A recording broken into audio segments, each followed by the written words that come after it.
ரூபாய்க்கு ஒரு சாப்பாடு ஒன்று கிடைக்கிறேன் உலக சாதனை உண்டு.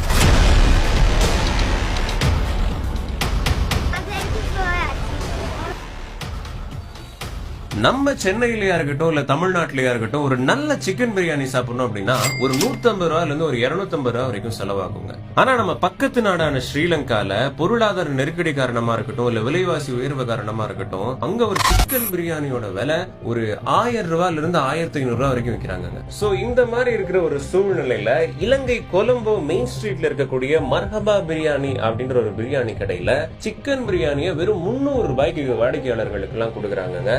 இந்த கேள்வி இருக்குது, எப்படி பிரியாணி 300 ரூபாய்க்கு விற்கிறாங்கன்றது. இப்போ ஒரு லாஸ்ட் ஒரு 4 டேஸ்க்கு மாதிரி எங்களோட ஃப்ரெண்ட் உண்டு, அவனோட டிக்டாக் பேஜ்ல எங்களோட வீடியோ அப்லோட் பண்ணா.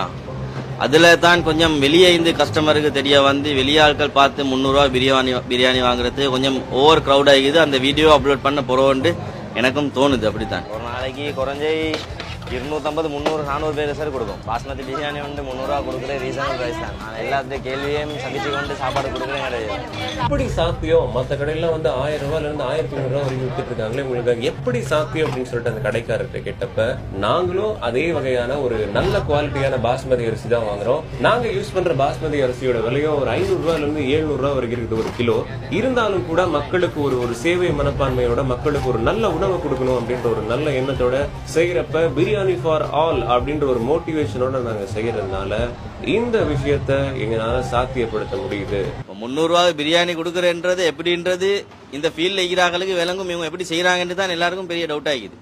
மிச்சம் பேருக்கு டவுட் ஆகிறது வந்து பாஸ்மதி சிக்கன்ல எப்படி, பாஸ்மதி ரைஸ்ல இவங்க எப்படி 300 ரூபாய் பிரியாணி கொடுக்குறாங்க.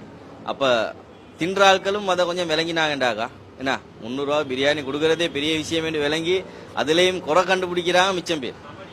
மிச்சம் பேர் நொட் ரோத் இந்த பிரைஸுக்கு வேர்த் இல்லைன்னு தான் சொல்றாங்க எங்களோட சாப்பாடு. ஆனா அதே மாதிரி பவுரு நிறையுது, பசி போகுது, இந்த விலைக்கு நல்லமென்று சொல்லியும் ஆட்கள் சொல்றாங்க. நான் இனி நல்ல கமெண்ட்ஸை மட்டும் எடுத்துட்டு எங்களோட அந்த ஃபீட்பேக்கை மட்டும் வச்சு நான் செஞ்சுட்டு போறது தான் ஐடியா பண்ணிக்கிறேன். இன்னொரு நெகட்டிவ் கமெண்ட் உங்கள்கிட்ட நாங்கள் வாரத்துக்கு முன்னாடி கேள்விப்பட்டோம். நீங்க அரிசி வந்து அதாவது பாஸ்மதியை வந்து நீங்க வந்து ஒரிஜினல் பிரைஸுக்கு வாங்காம பிளாக்ல மீனிங் வந்து உங்களுக்கு குறைஞ்ச காசு கொடுக்குறாங்க, கோழி வர நல்ல குவாலிட்டி கோழி இருக்காது, அந்த மாதிரி கமெண்ட்ஸும் இருக்கு. அதாவது நீங்க 300 ரூபாய் கொடுக்குறது இதுதான் ரீசனா இருக்கும்னு சொல்றாங்க. இவங்களுக்கு என்ன சொல்றாங்க?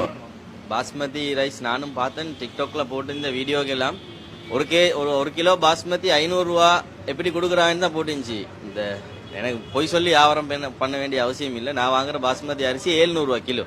லோட்டஸ் என்று சொல்லி மஞ்சள் கலர் பேக்.